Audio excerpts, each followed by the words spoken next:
ladies and gents, and welcome to War Thunder with Mags, and today welcome aboard the MC.202. Now the MC.202 is an aircraft that has been requested a huge number of times in the past, and it's a plane that, well, honestly I've been avoiding taking out for a spin. The reason why is because a lot of you are not going to like what I have to say about it. The MC.202 has gained almost a cult status in War Thunder. It is a beloved aircraft. And there's a lot of good things going by it. As a plane to fly, it is gorgeous. I mean, it is great to fly on mouse control. If you set up a joystick and actually fly it in simulation, it flies even better. It is just beautiful to actually fly through the air. Its climb rate is obscene, it's fast, it's a bloody good looking aircraft too. Unfortunately, it's a piece of shit. And that sound you hear in the background right there is the sound of 1,000 messages showing up in my comments section telling me how wrong I am. Sorry guys, no, I'm not wrong about this one. The MC.202 suffers one critical problem that renders it horrible as a fighter inside of War Thunder, and that's its armament. Now, in most cases in War Thunder, I'm really not concerned with armament too much. If the plane has very good guns, I'll comment on it. If it has bad guns, I'll comment on it. But as a general rule, planes with bad guns, or a low performance armament in War Thunder, can still efficiently kill everything around them with no real issue. It just takes a little bit of time and aim to get those smaller caliber weapons to do the job and pull apart the enemy. Unfortunately, that's not something that the MC.202 suffers from. The MC.202's guns just don't do any damage at all. Now, the MC.202, being an Italian plane, features an Italian armament. It's armed with two Breedis 12.7mm 50 caliber machine guns with 800 rounds of ammunition, and two Breedis 7.7mm or 30 caliber machine guns with 1,000 rounds of ammunition. So, 250 cals, 230 cals, and a realistic battle rating of 2.3. This thing should be overpowered with its flight performance coupled with those guns. Unfortunately, well, what you're about to watch is me take on a squad on comms, solo. There's 3 pilots in this Soyuz squadron. They're all flying F2A1 Thatcher's Buffaloes, and they are all trying to kill me at once. I'm engaging 2 here at the start, the third one will show up shortly. And you're about to watch a 9-minute battle. It takes me 9 minutes to finally kill just 2 of these planes, and it costs me 2/3 of my ammunition load. Now, the Buffalo is a plane that is very popular with SEAL clubbing squadrons at the moment because of how critically it is overperforming. The thing is, none of its overperformance is actually related to its durability. It comes down to its flight performance, its almost UFO-like vertical energy retention, and its gun performance. With 350 caliber machine guns, it can rip almost anything to pieces. Durability is not one of the things that makes this plane overperform. And you're going to watch me putting shot after shot into these planes as I'm booming through, and they're not going to go down. In fact, the damage and the hits that I do to them are not going to really impair the flight performance of the Buffaloes at all. That's because I'm not doing any damage.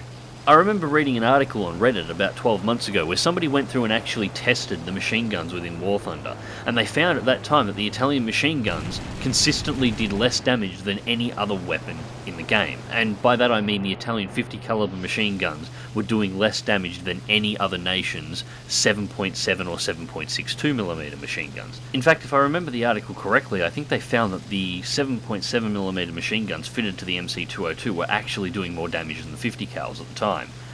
Now, this was all supposed to have been fixed, but I've seen no evidence of it being changed at all.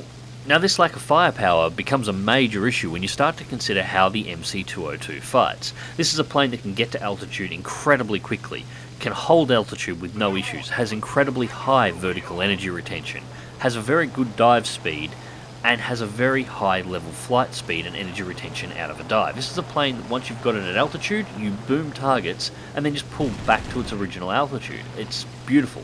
In fact, this is what you're going to see me do to these Buffaloes over and over and over again. Right here. I'm going to boom in, hit them, pull back in the vertical. Now, despite the Buffalo's extremely good performance in the vertical at the moment, it will still stall out attempting to follow an MC.202 in a 45-degree climb after it's come out of a boom and it's in a zoom exiting a combat zone. And in fact, this is what you're watching me do right now. I'm circling these 2 Buffaloes. As they start to stall out, I position myself and dive on top of them. I hit them with the guns, and then I boom back out of the area. They, of course, immediately turn and line up on my tail, as good buffaloes do, and try and follow me back into the sky, in which case they stall out again, and I tip the plane over and re-dive on them again, repetitively hitting both aircraft with 50 caliber and 7.7 fire, and doing absolutely nothing to them in the process. Now, the reason why I can't put any reliable damage on them fighting this way, which is exactly the way the MC.202 is meant to fight, is because of the limited windows. I only have a split second to actually put guns on target, pull the trigger, and actually get some shots to land home. And those shots do nothing. To kill these two planes, I actually have to stop booming and zooming them. I'd still try and hold an energy retention over the top of them and hold altitude over the top of them, but I have to get myself into a position where I can slot in on their 6 and apply sustained firepower to both aircraft in order to kill them, because hitting them with 1 second burst was doing nothing to their airframes. Now, this is the point where I started going and shifting myself out of boom and zoom and starting to look for sustained fire. Push the plane straight into the vertical on WEP. I'm trying to get some altitude. I want him to stall out so I can drop back in on him and actually get a good solid shot, and I am going to take a couple of hits here as I negative G over into the level flight position. Now, American 50 cals can have their own reliability issues. These rounds here, any one of those could have killed me. I got lucky that they didn't do any damage at all. Later on in this match, I won't get so lucky, and you'll see how few rounds it actually takes to destroy an MC.202. But this has opened me up a window. The first of the Soyuz guys has stalled himself out. I get some sustained fire on target, and that is my first kill. Put myself into a zoom climb to exit the combat zone. Now, I want you to listen very carefully to how many rounds actually hit this plane here. Yeah, if my guns did that sort of damage, this fight would have been over 4 minutes ago.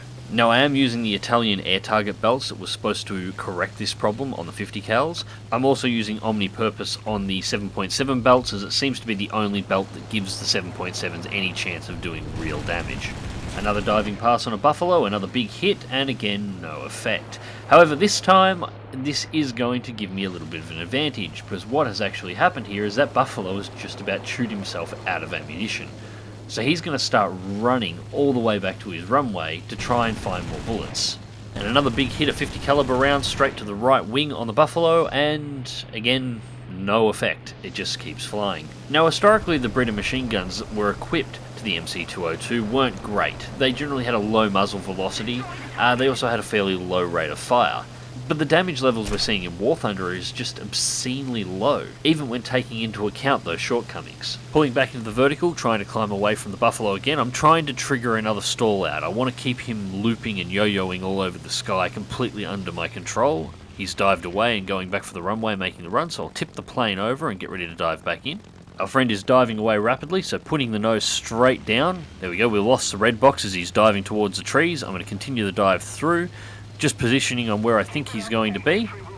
There he is, 1.6 ahead. Now, I was a little worried I wouldn't be able to pull out of that dive, so brake out, pull the plane back up into the vertical, just to gain a little bit of extra altitude and arrest my speed a little bit. Go a little wide of his current location so I can get a better angle of attack, and then re-tip it back into dive again. This is just so I don't smack it into the ground. I want to keep this plane under control, come down to his level, and kill him. Now, he's trailing black smoke at the moment. That's because the Buffalo went head-to-head with a BF-110 and took some damage. They didn't manage to kill one another, but unfortunately a second Buffalo that was in the area managed to take out the 110, and that was the last plane that was on my team. So I'm now alone versus a minimum of at least 3 F2As and a Catalina. So just a couple of loops to get myself lined up into the right position, and I'm moving in now to get the F2A. I'm keeping my airspeed high. I want to get just a few seconds on his tail where I can pull the trigger and try and kill him, but I absolutely do not want to be going slow enough where I'm forced to engage an F2A in a turn fight, because I will lose.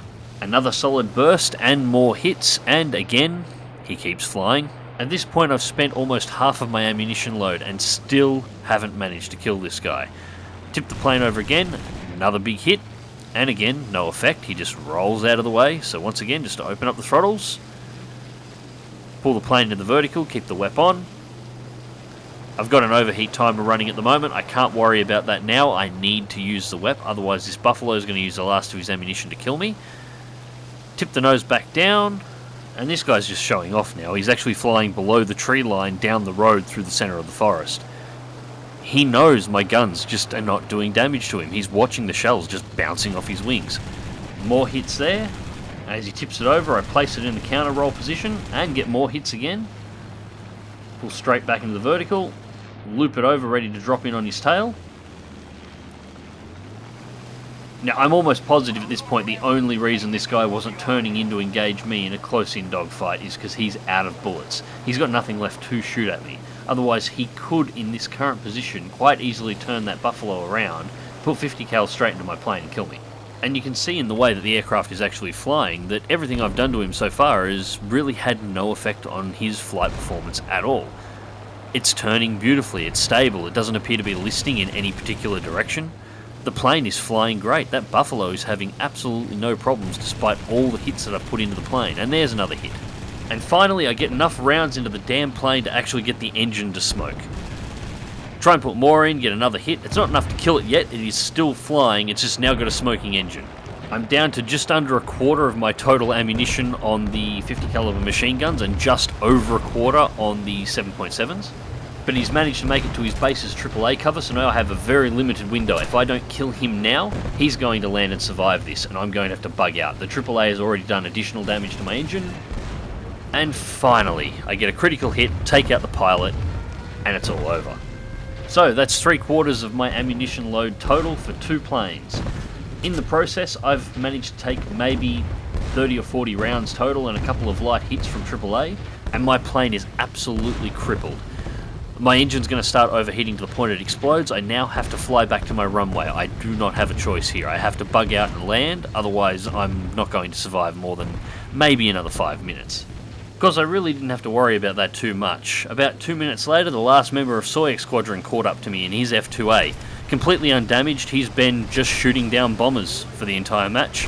He puts 1/2 second burst into my plane, immediately fireballs the left wing, rips the control surface of the plane to pieces, and leaves me dead. So of course this match was a loss, and this was also the point that I actually closed the War Thunder client. I was so disgusted in this match. And that is the MC.202 in a nutshell. It's a beautiful aircraft to fly, and in terms of flight performance it has everything you would be after in a good combat fighter. But it's armed with Nerf guns.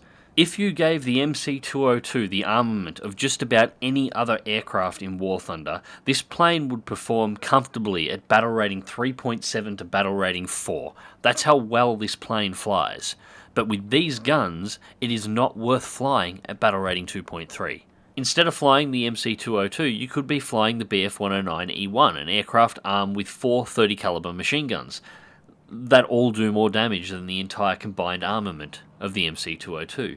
You could be flying at any of the HE-112s, all of which have better armament that is more effective than the MC.202. If you're willing to not restrict yourself to just the nation of Germany, you could be flying the Buffalo, the plane you just saw me fighting. The Buffalo, I'm going to be honest with you here, there is absolutely no reason those Buffaloes shouldn't have shot me down within 2 minutes of that video starting. I should have lost with no kills. It was amazing that I didn't go down. You could be flying the Hurricane, a machine that has 8 machine guns, all of which that are better than the combined armament on the MC.202, and flies at the same battle rating. I recommend you unlock the MC.202, you get yourself a joystick if you haven't already got one, just a cheap joystick, doesn't have to be anything flash, set the game mode to simulation mode, go into a practice match, and take the MC.202 out for a fly. It is a beautiful experience to actually fly it around. The way it actually handles, the way it rolls, the way it climbs, it flies wonderfully. It's an excellent simulation plane. But I don't recommend you take it into combat. I really don't. Until the guns are fixed on it, I cannot recommend you fly this plane in combat when there are other options available. Anyways, ladies and gents, I hope you enjoyed the video. Click like if you do, subscribe if you want to see more. Fly smart, fly safe. I'll catch you in the skies.